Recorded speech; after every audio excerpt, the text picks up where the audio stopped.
Thanks for everybody joining us today. I'm excited to talk with George Bristol about his book, Texas State Parks, the First 100 Years. And I'm going to start with doing an introduction of George. For more than 40 years, George Bristol has been a successful entrepreneur, political organizer, fundraiser, and lobbyist. During that time, he also developed a deep interest in national and state parks. And in 1984, he was named the chairman of the Texas Conservation Foundation. And in 1994, he received a presidential appointment for a 6-year term to the National Park Foundation's Board of Directors. And in 2001, he helped establish the Texas Coalition for Conservation that culminated in an overwhelming voter support to direct all sales tax generated from the sale of sporting goods in Texas to state parks and historic sites. So we are very happy to have you with us today. And so I want to start with, can you talk a little bit about the history of how parks came to Texas and what makes Texas particularly different for how the way that national parks become that? I think the second part of the question is more appropriate chronologically. Okay. When Texas came into the Union, they made a deal that they would retain all public lands as Texas instead of going into the national government. That became the hue and cry against any kind of land swap with the federal government. But as time went on, a lot of entrepreneurs, not the least of which was Amon Carter, who did so much for this city, began to change their mind about federal parkland because they saw how much automobile tourism was drawing people into other states. And so they began to champion. Originally, there were 5 prospects: Caddo Lake, Aladera Canyon, Big Bend. I'm missing a couple, but there were 5 of them. And eventually it boiled down to Aladera Canyon and Big Bend. Big Bend won in the main because it was supported by Amon Carter and some others. It was a very interesting story. They finally got it all put together, and Amon Carter went to the White House to see Franklin Roosevelt and to give over the seat of sessions, as they call it, the lands that had been gathered, about 1.5 million acres, which became first a state park, and then when the deed of cessions was passed, it became a national park.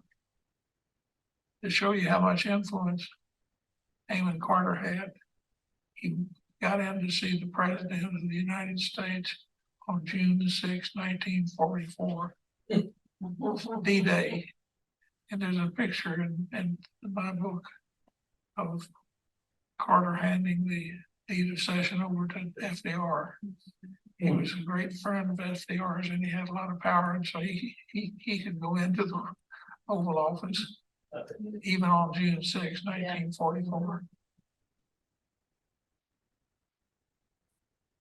So you kind of so that's kind of the seed. It's kind of the seed of where it starts, and then it grows, but it grows because of the work of everyday grassroots organizing, much less so than the state saying, yeah, we want to turn this into a park. So can you kind of talk about those early groups? And I think people will be surprised that they're mostly women's groups. They were all yes, with a few exceptions.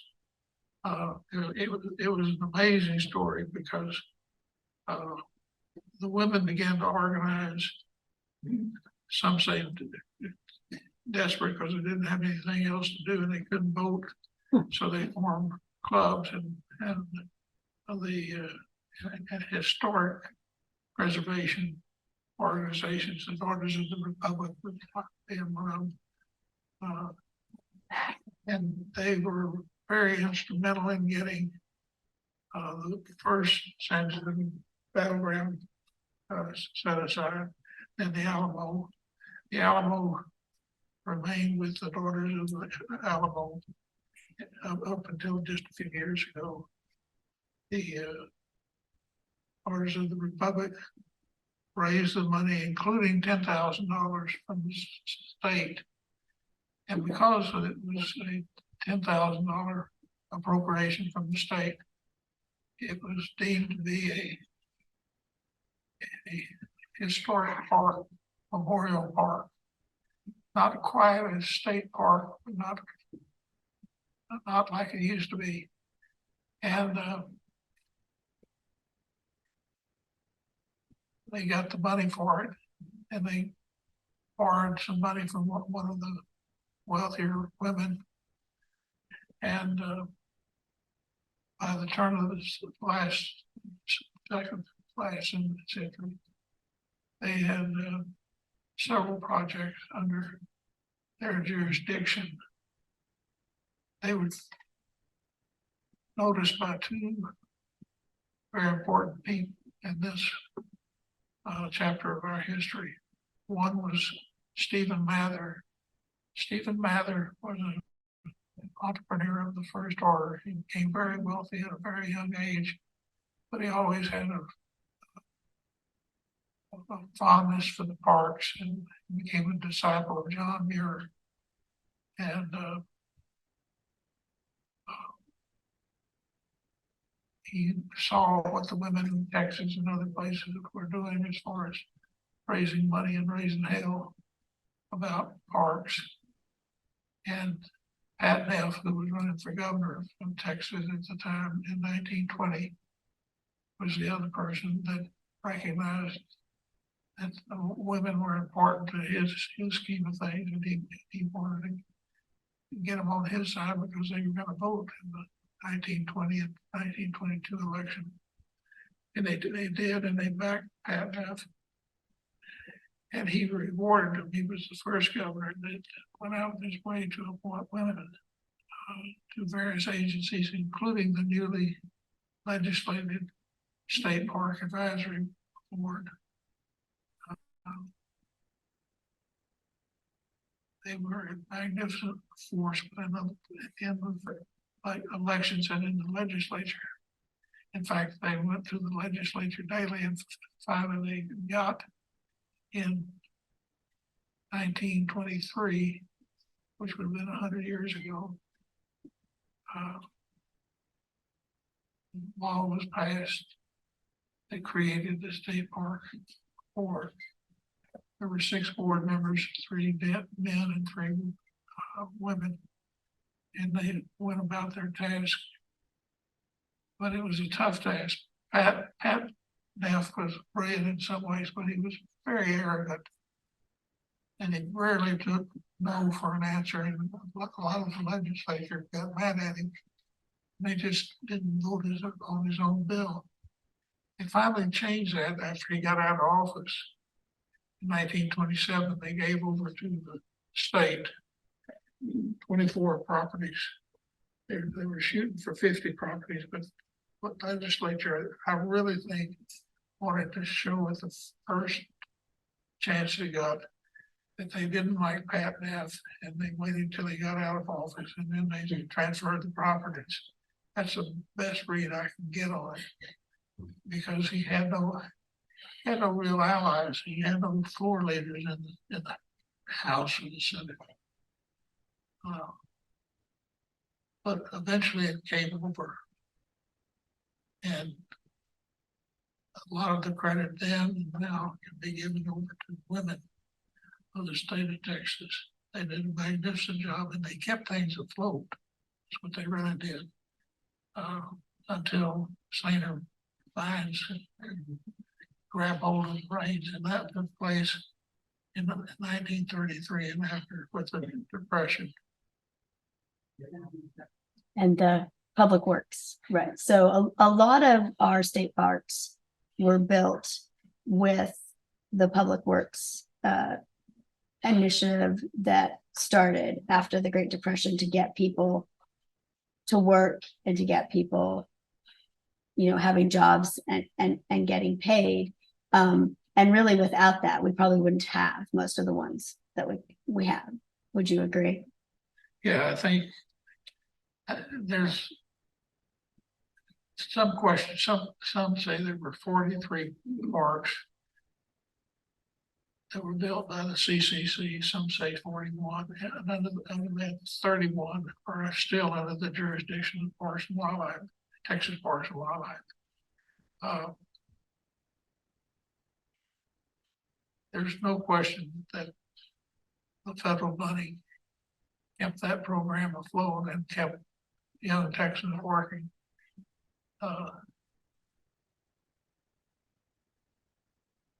It's interesting that they got $30 a month, but 25 of it went home to mothers and fathers who didn't have jobs most of the time. And they put hundreds of thousands of people to work here in the state. I think it's the most noble piece of legislation that we've passed, along with the Constitution and a few other documents, because it did give more than just a little money, an enormous amount of money, but it gave people hope that they could get a better job. And a lot of them, fewer and fewer every year. I worked at Glacier National Park when I was at the University of Texas, and people would come up and say I was on the trail crew, with the fellows. And I worked for the CCC, and I'd always come back to Glacier, and always come back to Big Bend. A lot of Big Bend's work was done by CCC. They kept the hope afloat, and did a marvelous job. But then, as soon as the war started, it was as if they never existed. They were pulled out into units to go fight the war, and didn't really come back as a building force until early '60s under the leadership of John Conley, who became governor and had a passion for parks and got some measures passed to build more parks and to buy more parkland. I think they bought about 63 parks with a $75 million bond. In this day and time, a $75 million bond wouldn't get you one park.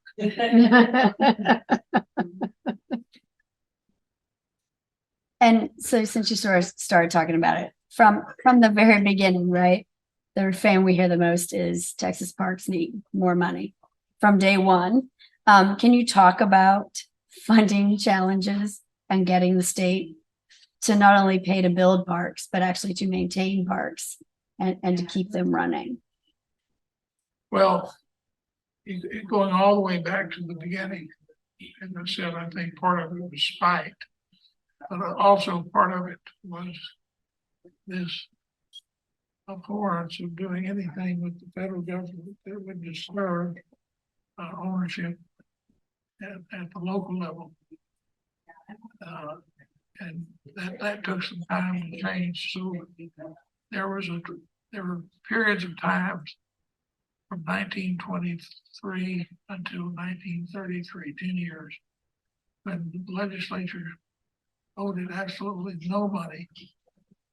That's not quite true. There's a little expense travel money, but that was it. No salaries, no office, no nothing, until the Depression came along.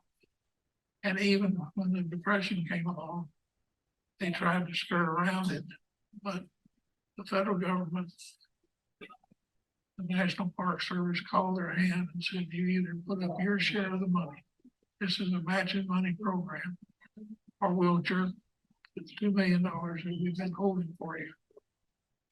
Well, Governor Paul Ferguson and others saw that $2 million floating out the door, and they got high behind and appropriated not all the money they should have, but enough to qualify to get the federal money. And they did. Then after the war, there became another drought period, a real drought, and a drought period that lasted about 10 years. And it lasted until John Connally came in and got not only the $75 million bond program, but he got appropriations of $1.5 million, which was never heard of. And that lasted for about 10 years. And then there was a drop off. And then another Fort Worth person came up with using the cigarette tax. And it started off in a penny a pack and went to finally went to 5 cents a pack. And it served its purpose for about 10 years, a little longer than that.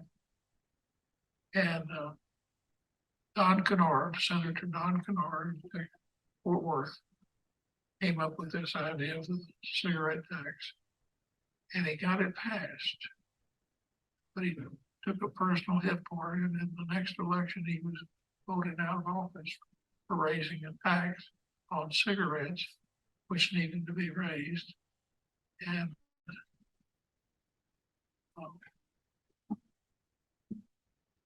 came back and did a lot of work in conservation. He became a very close friend of mine. And we went over the state looking at not only parklands, but wildlife management areas. He was a great one, and then that slowly dropped off to curtail people stopped smoking and revenues went down. So they looked around for something else. And Senator John Monfort, who represented Lubbock, but was born and raised in Fort Worth, came up with the sporting goods sales tax. It was not a new tax, it was a part of the original sales tax. They took 6% and turned it into the sporting goods sales tax. And that was supposed to go strictly to parks, but it didn't quite work out that way. That which state funding you'll find didn't work out that way much. I'll get to the end of the money part of this deal. So they passed it with great hopes, but there were certain members of the legislature that did not like designated taxes of any kind. And it's a legitimate argument, but was not applicable in this case. And so they put a cap on the amount of money, $32 million, and that had to be shared 50% to the state parks and 50% to the local parks. So that got it down to 16 million for the parks, and that's just not enough to run. They immediately started trying to change it. And when I got into the picture, which was in 2001, it was generating almost $100 million, but less than 40% was being given over to the parks. So we thought we could make our case on that. And in about 6 years, in 2007, we thought we had a pretty good bill to get most of the money and break the cap. Breaking the cap was important because if you had a cap on and you couldn't do anything about it, you couldn't get to the money. So we had a couple of good years. Then we went back into another doldrum of legislation not carried. We get to 2018 when we had a series of meetings in Houston, Texas. And there were again, Fort Worth people. Ralph Duggins was chairman. about to be chairman of the Parks and Wildlife. Dan Allen Hughes from San Antonio was the chairman. And we decided we'd go for broke and go for a constitutional amendment that would once and forever, with the vote of the people of Texas, direct that all funds would go to the state fund parks and not be spent for anything else. And put us team together statewide, and we passed it by 88% of the vote. It's the largest vote turnout for any special election in the history of Texas. And that solved a big part of the problem, because by that time, the sporting goods sales tax was generating $440 million of biennium, which is a little more than 32 million or half 32 million. And that kind of got people excited about it. I was cautious, even though I wanted this sporting goods sales tax amendment to pass. I didn't think we should do much for a while until we could see how it was accepted over a period of time. And we were generating this money anyway. We couldn't spend it all. But lo and behold, this last session in the legislature, that we've been asked to vote people of Texas on another Proposition 14 that would create a state endowment for the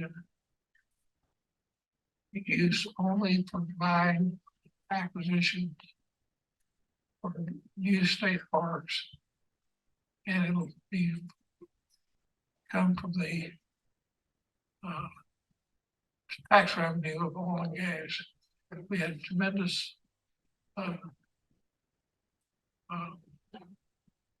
surpluses in the state treasury this last time. I mean, it looked like hogs lining up at the trough, you know, to get their fair share.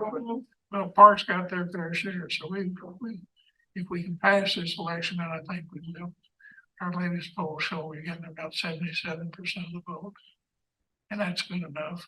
We'll take 88% when we get it. So that is a nutshell financing from the state of Texas. And I think it'll stay pretty well in line with that. No one wants to go up against 88%. And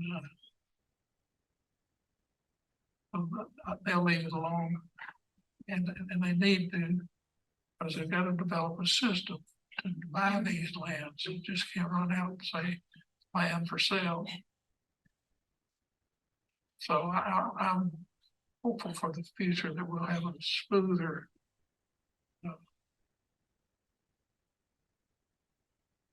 process. Process of getting the money out of the up and down ways we've had in the past. Yeah. So is that funding for all the existing parks, or is that also looking to the future of adding additional parks? It is looking mainly at new parks for the future.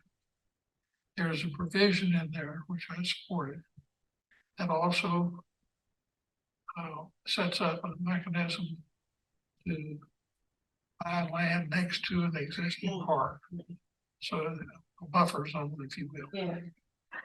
I haven't seen the details. There's a lot of details to be worked out.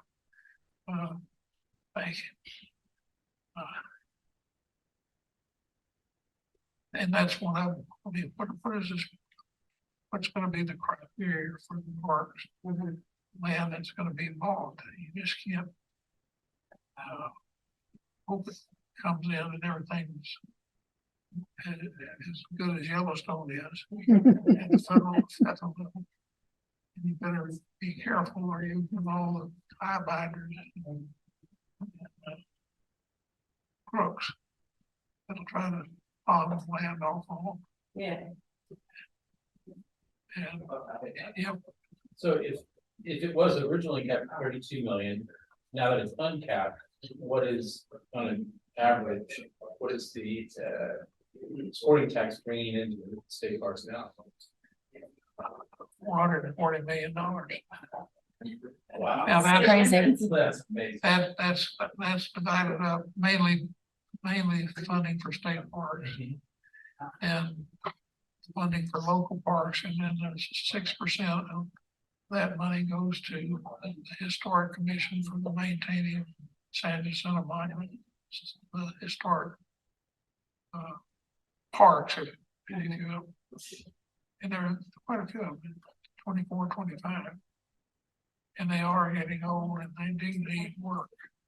Like that. That's- Yeah. Can I ask one more question? Yeah, absolutely. Have any other states taken this model and now used it? They have sales tax? Yeah, right before our vote in 2019, Georgia voted 84% for the tax. It's not quite like the sporting goods tax, but it falls kind of in that category.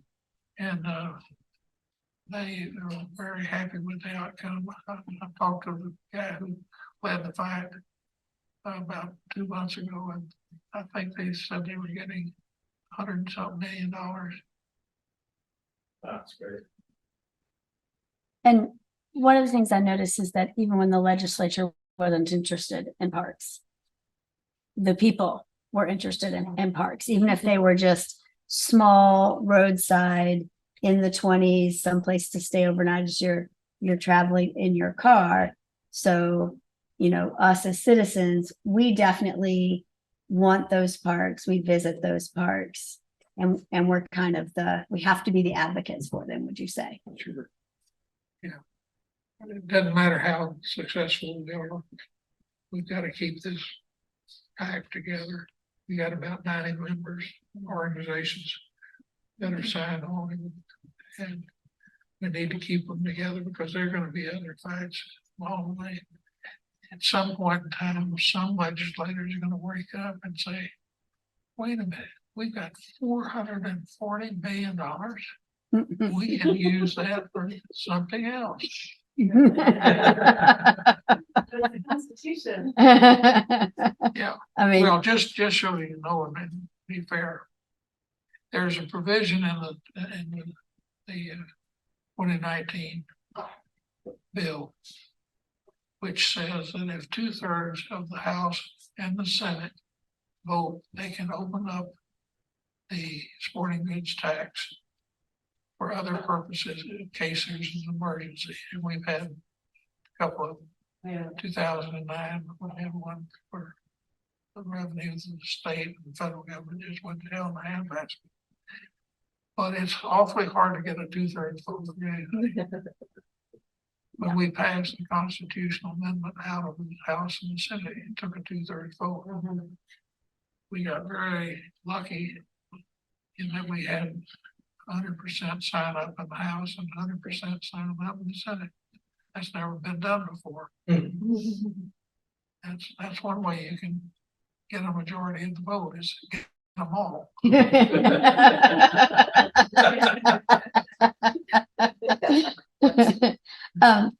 So I want to talk about some parts and specifically. So right here in the DFW area, you've talked about Fort Worth quite a bit, but we have a lot of parks right here in this area. Can you talk about some of our local ones and what makes them unique? Well, of course, right now, everybody thinks about Pelican Mountain State Park, which is Yeah, when's that gonna open?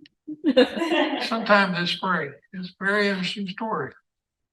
They actually, the legislature set it up where there one third of the money would be raised privately from private people.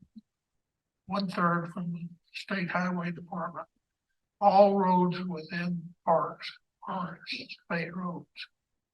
And so they're maintained by the state TxDOT, Department of Transportation.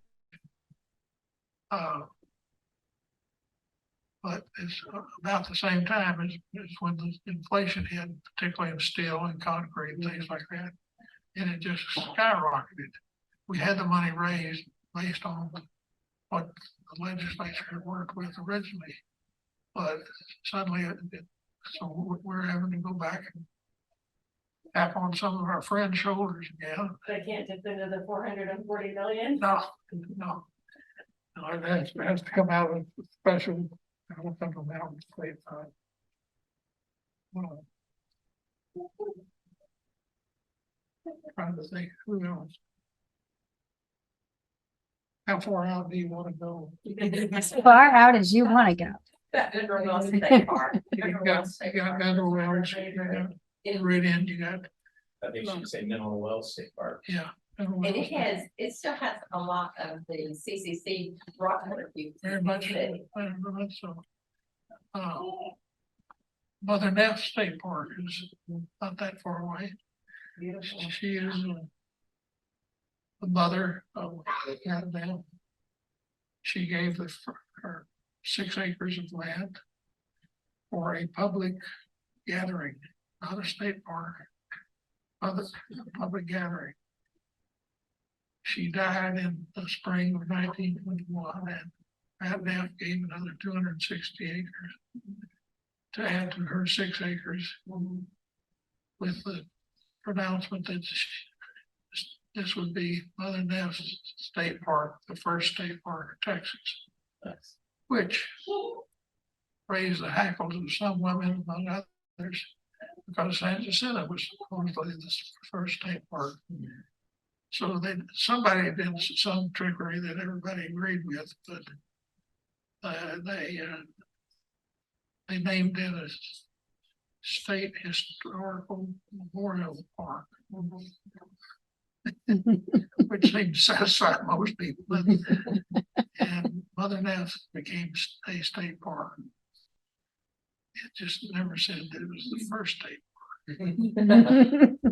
How did that work with part of the land was originally Native American land? I don't know. You'd have to assume so, but Because they have a lot of the caves and arrowheads and Yeah. stuff right in there. That other- Yeah. they're right in there. yeah, it's a nice park.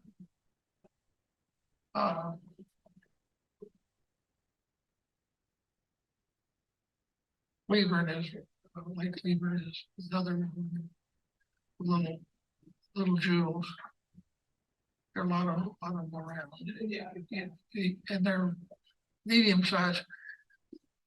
One of the fights that Pat Neff and David Culp had, who was chairman of the State Parks Board, was they were for the small minimum parks. We still have a bunch of them. They're roadside parks, but they're run by the Department of Textile. And they were 5-10 acres. They envisioned just a place to pull off the road, take them to go to sleep. That changed about the same time as Pat Neff got elected to office, and people started pushing for the Big Bend, Caddo Lake, Aladura Canyon, the big stuff. And they were successful. Even during the war, you saw Amy Carter passed the deed of cession on to FDR, switched it over. Are there any other new parks in addition to Palo Pinto that are kind of in the works? There are several, Kronkowski, Powderhorn.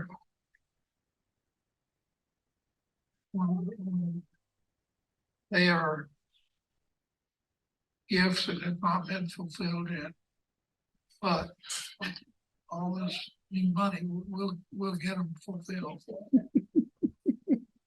That's exciting. I thought that, I had no idea that they were exploring new parks. I thought they were just struggling to maintain the ones that were already big.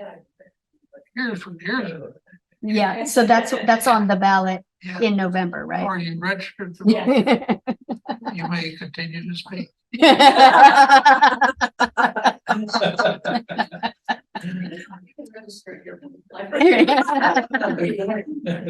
Although you've missed the registration deadline for the November election. Ooh, I think that's me. What was the lake that was leased for so long and then that's all in contention now? Fairfield. Yeah, Oh, yeah. so what inside information do you have on that? Well, I don't know much. I know that they, in the top leaders and the developer and others, that they're still negotiating this very quietly behind the scenes. Is it currently open or is it closed? It's closed. during It's not. negotiation? There's moral culprits in this, but there's no legal culprits. The developer had his contract, it was good as gold, and it said he owned the land, and he did. But you know, some began to argue, well, why didn't you buy it 10 years ago when it was offered here? Well, ladies and gentlemen, we didn't have a dime for acquisition 10 years ago. We really don't have a dime much until we get this due bond passed in November of this year. Then we'll have a lot of money, but if people think people are gonna rush into this, they've got another thing, it's gonna take 4 or 5 years to get all the hitches lined out. How do you accept, what are the criteria for selling a piece of land or buying a piece of land? It's a monumental undertaking, and it's a monumental undertaking by the state. It's been very attention on any, you go back and look at it, all of those lands during the 30s that became CCC properties. You know, that was federal money. Conley, most of Conley's money was either bond money or federal money. Just right straight through. So I'm hopeful, but I hope they do it right the first time, because if they screw up the first time, you'll see measures to try to rescind some of that. Yep. So I think everyone was surprised when this even came up because you see the sign state parking, you just think government land, the state must own this. So are there other Yeah, state parks yeah. that are leased? Yeah, there's 6 or 7 of them. Some of them are owned by the Corps of Engineers, but they I'm good with that. yeah, they lease the, Right. They have different rules with their COE though. Yeah, yeah. but at least you feel some comfort that the conservation is the goal. Okay. Well, they just got caught with no funds. But they have funds now. And they're gonna get more funds, and there's a lot of them. Not only have we grown in funding side, but the federal government has. The land and water program brings in about 900 million a year now. And that's strictly from offshore oil and gas leases. So it's not a tax that'll be passed on to the taxpayer. So you've talked about one I'm from the Panhandle, so you've mentioned one several times. It's near and dear to my heart, Palo Duro Canyon. But in reading the book, there was never a guarantee that Palo Duro Canyon was going to happen. Can you kind of talk about that and why it's a state park and not a federal park, given what it is? Yeah. Well, I can answer the second part.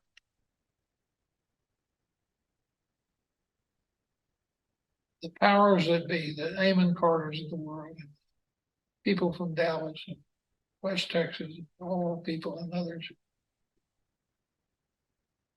thought they better do one park and do it very well before they jumped off and did 3 or 4 at the same time. So Palo Duro, in effect, lost out to Big Bend. There And I don't think it's in writing, but there was an understanding that they would be the next national park. Well, the next national park was Guadalupe Peak. And that's really the only two big national parks. Now we've got some seashores, Otter Island, et cetera, et cetera. We've got the timberlands of East Texas. But I doubt, I've never seen anything in the last 20 years that I've been involved of any movement to change the Caldera Canyon to federal. And sometimes you wonder if you want to change it anyway, because getting a national park passed to the Congress of the United States under normal circumstances, not like these idiots we got now.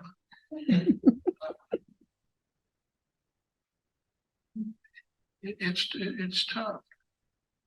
And then you don't know who's gonna run it. So I would caution, particularly since Texas has a great deal of money now. They can do their own things again without leaving the union. And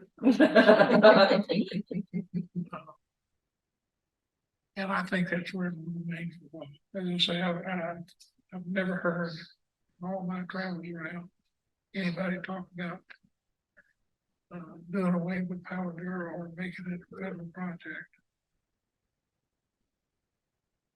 That's all I know about that. It's just the way it is. And I think it does still have some of the CCC buildings as well that they actually rent. Like you can Yeah. stay overnight in those. Yeah. Yeah. And they're fixing up a lot of campgrounds and cabins and things all over the state. I'm gonna go over to Tyler, Texas here pretty soon. They're gonna open up a brand new visitor center with campgrounds, et cetera, et cetera. It's nice. So for someone who's just starting out to discover Texas state parks, do you have some suggestions for which ones they should go to visit if they've never been?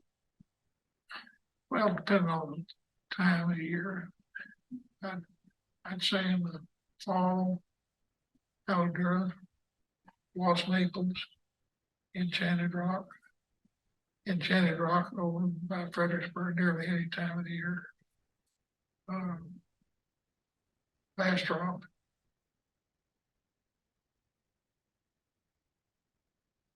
There's just a myriad of parks that you need to visit. Oh, Yeah, well, I was one of my first goals, writing the book, I was gonna go to every state park. Well, I got about a third of the way down that road and here came the COVID. And so old George hustled right back in the house. And it turned out that the pandemic was a benefit to me because I didn't get any calls to go have a cocktail or go get dinner or anything else. So all I had to do was write and read and research. And the research got to be a problem because a lot of the libraries and museums were shut down. The LBJ, which has a lot of Pat Nelson and Baylor, has an awful lot of resources I couldn't get to. But boy, when they opened the doors, I got a flood of it. They've been working behind the scenes. They were still pulling your stuff and it just showed up for you all at one time. Can you kind of talk about your research process? What's that? Can you talk about your research process? Kind of how you go about Oh, figuring out what you want, what you need, and then how you turn that into actual words on a page. well, I knew to a certain degree what I wanted to write about because I had read about and talked about and listened to other people talk about John Conway. who I knew, Pat Neff, the women, et cetera, et cetera. And then I divided it up into sections.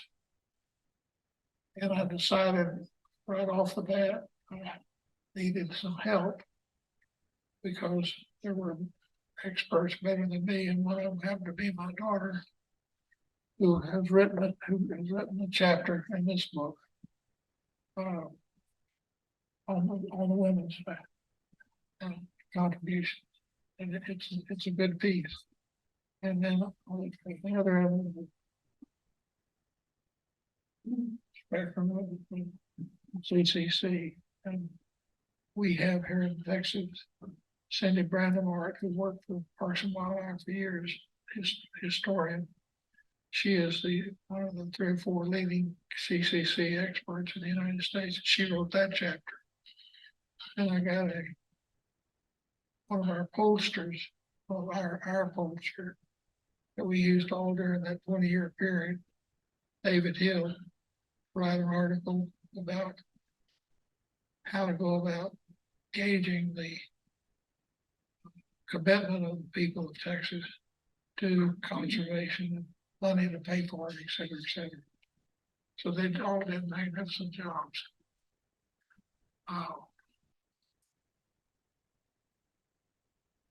I was struck by one writer who I thought did an awfully good job. That was me. And I've written another book on politics and parks back in the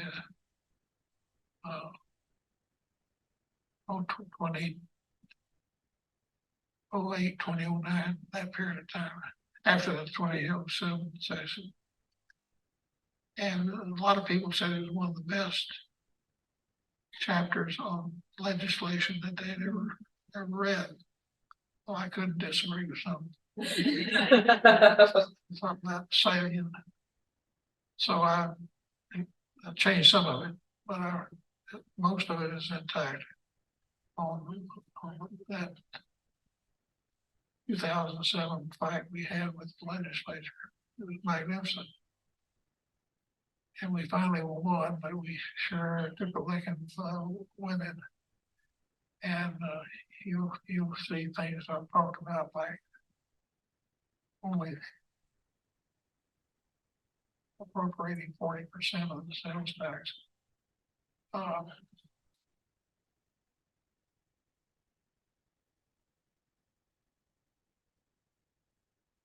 And as I said, I had a woman named Sharon McElroy, and she was my research assistant, and she did a magnificent job. And she would find people who were still working at the Pat Neff Library for some reason or another. And she got all the pictures lined up, all of the quotes, and worked right along with Parks and Wildlife. You can get all the photos you want from Parks and Wildlife for free. And we abuse that privilege.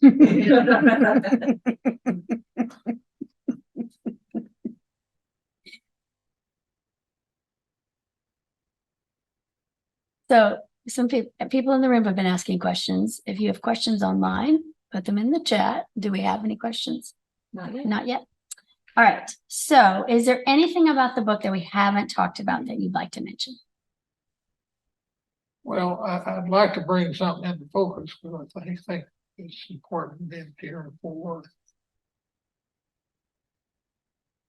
From almost the get-go until today, Fort Worth has played, they think about as a cow town, a oil and gas town, but it's also parks town. You start with Amon Carter, then you go to John Conley, then you go to Don Kennard, then you go to John Montford, then you go to Lady Bird Johnson. right on straight up till today and till the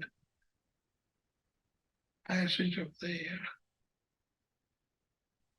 Proposition 14, that's November the 7th. Texans at the top right should come out of forward and have given us excellent leadership and gave us a whole lot of money sources to tap into run elections. We spent almost $1 billion in 2019. This time around, we probably spent $500,000. It's a big state, but we don't need money like we used to. Because people got the message, and leadership's got the message, and legislatures got the message. So we'll win, and then we'll see how it all looks. We're gonna have an awful lot of money to spend, and my God, it better be spent. I'll come out of retirement for the last time. All right, well, if we don't have any questions online, do we have any other questions here in the room? Helping me help get Proposition 14 passed besides voting ourselves. Talk to your friend. Some people that work. A lot of people register, but they just don't vote on Yeah. these special Yeah. kind of bond issues. And we're the last one. There are 14 measures, and we're number 14. It doesn't scare me much. I mean, I think most people that go to the polls vote the whole ticket.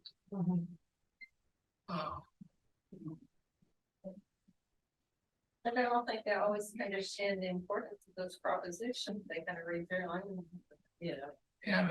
Sometimes it's really hard to understand what they're saying. What Yes. we're doing an awful lot of direct mail.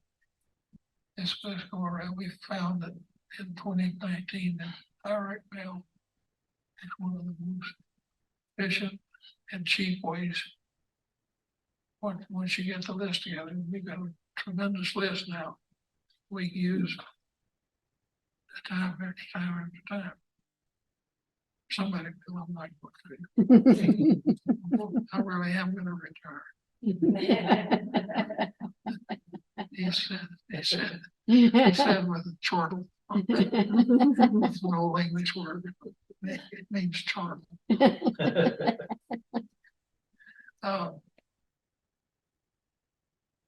can go down to your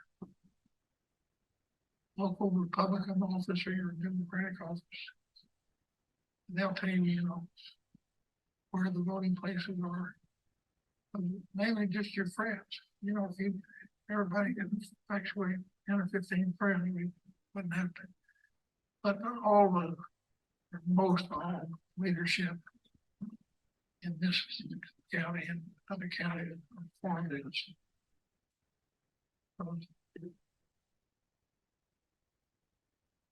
They see the economic benefit of having a state park. It's true. There are some 60-some towns in Texas that wouldn't exist today if it weren't for a state park. Wasn't that a big way that you helped sell the original Yeah, package that you did demonstrate the economic benefit to the legislators? I got A&M, Dr. John Crompton, to do an economic study, but they'd had several of them, but they'd done it statewide. I did it park by city by park by city, so that the mayor and the Chamber of Commerce and Economic Development Administration of town would see that their city was benefited by the park.